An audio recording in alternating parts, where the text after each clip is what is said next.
다음은 분임 토의를 통해 각 분과에서 모은 의견을 듣도록 하겠습니다.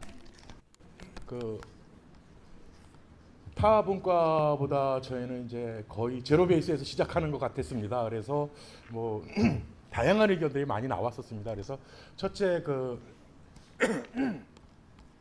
소상공인 재단이 필요하다. 그러니까 부천에 이제 부천에 조그만 그런 공장들이 제조업체들이 많이 있습니다. 그래서 이런 부분을 홍보할 수 있는 이제 엑스포 같은 그런 구조를 통해서 홍보할 수 있고, 또 재래시장에 대한 얘기는 그러니까 장을 보다 보면은 뭐 무거운 것도 있고 막 그러다 보니까 무거워서 못 간다.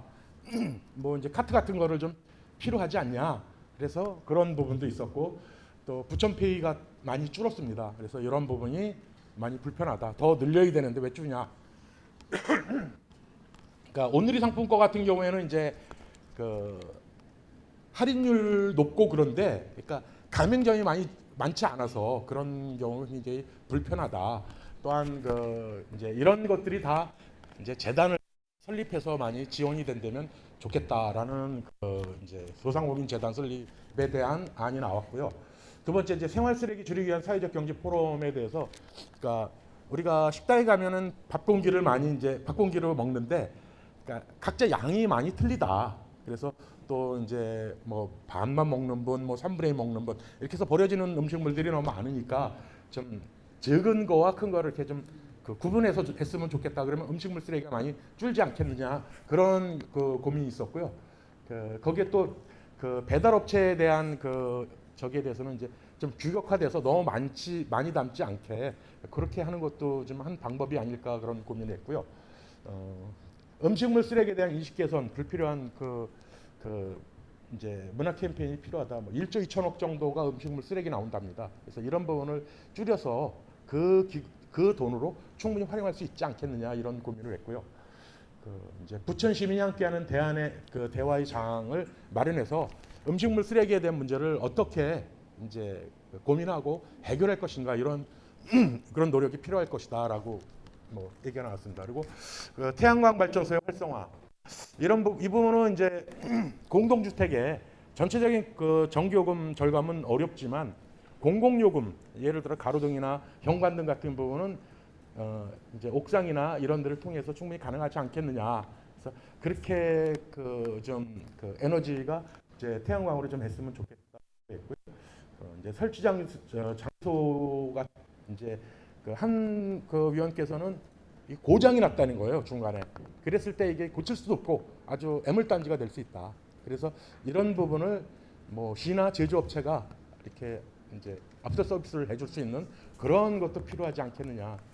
또 이제 설치 주체 및 관리 주체가 그래서 필요하다고 생각하고, 또 사업성 상수로 난립하다 보니까 관련 조례도 필요하다. 신기술 적용에 대한 인센티브도 필요하다는데, 소수 의견으로 과연 태양광 판넬이 수명을 다한 후에 어떻게 될 것이냐, 이런 고민도 있었습니다. 그래서 외래 자칫 잘못하면은 우리가 얻은 것보다 투여해야 될 부분이 더 많을 수도 있다. 이런 고민도 정확하게 좀 연구해서 좀 과연 이 태양광이 대안인가라는 것도 한번 좀 고민해봐야 되지 않겠느냐라는 의견이 있었고요. 다음입니다. 취약계층 주거 개선 사업을 할 때 보통 장판하고 벽지만 해준답니다. 그래서 사실 그것보다 더 중요한 게 동절기 같은 경우에는 이제 창호를 통해서 들어오는 찬바람, 이런 것 때문에 이제 보일러 온도를 높일 수밖에 없고, 또 효율이 낮은 보일러를 가동하다 보면 에너지를 많이 소요할 수밖에 없으니까 이런 부분도 고민이 돼야 되지 않겠느냐라고 제안이 있었고요.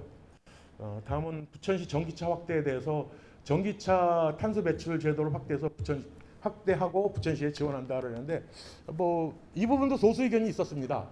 지금 일부 하시는 분들은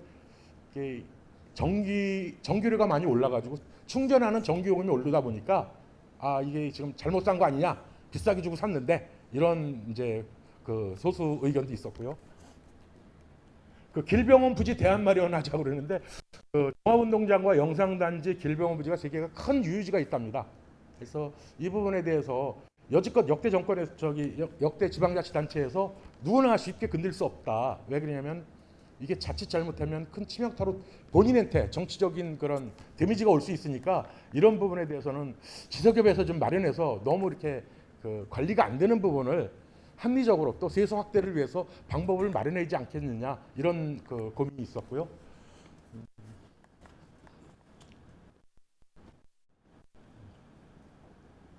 이 부분은 이제 지석협에서 여론을 좀 만들어서 그 이제 대안을 마련하고 그 방안을 좀 찾아보는 게 어떻겠냐라고 있었습니다. 그리고 젊은 세대가 살기 좋은 부천.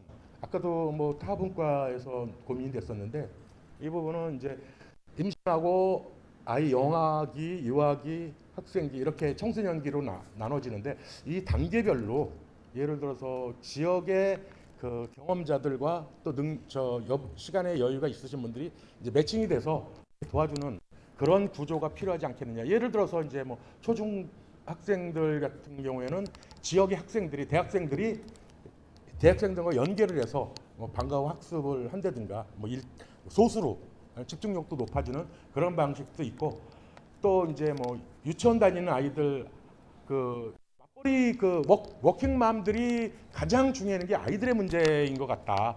그래서 유치원에 데려다주고 퇴근할 때까지 이제 하원할 때 또 데려와서 이제 퇴근할 때까지 이렇게 돌봐주는 그러니까 한 두세 명씩 한 분이 요런 방식으로 하면은 또 뭐 재원에 대한 부분은 뭐 서로 이제 소비자가 좀 내고 뭐 관에서 좀 지원하고 이렇게 된다면은 그 이제 나이 드신 분들에 대한 그 수입도 좀 늘어나고 이런 그 좋은 방법이 되지 않겠느냐 이런 고민이 있었습니다. 그 기업하기 좋은 도시 부천이 이제 많이 이제 아주 소소한 기업들이 많은데 그래서 그 이제 기업의 목표를 듣는 창구 역할을 옴부즈만 방식이 좋지 않겠느냐.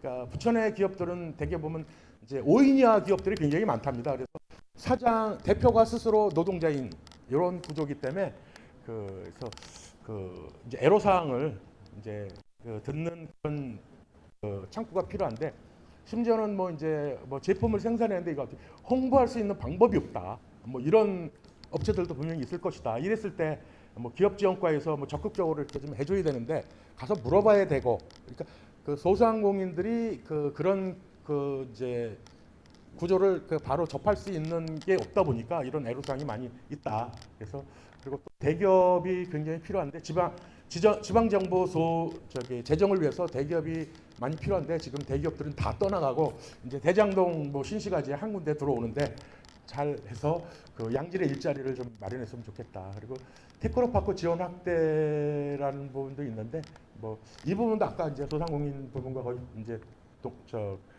일맥상통하는 부분입니다. 그래서 시 정책의 지원이 계속 필요하다. 왜 그러냐면 부천이 대기업보다는 아주 조그만 소기업들이 많다 보니까 이런 고민이 됐습니다.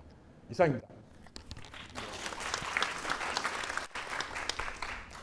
똑같이 하겠습니다. 제가 경제발전 소개하면 부천발전을 경제발전 소개. 예, 감사합니다.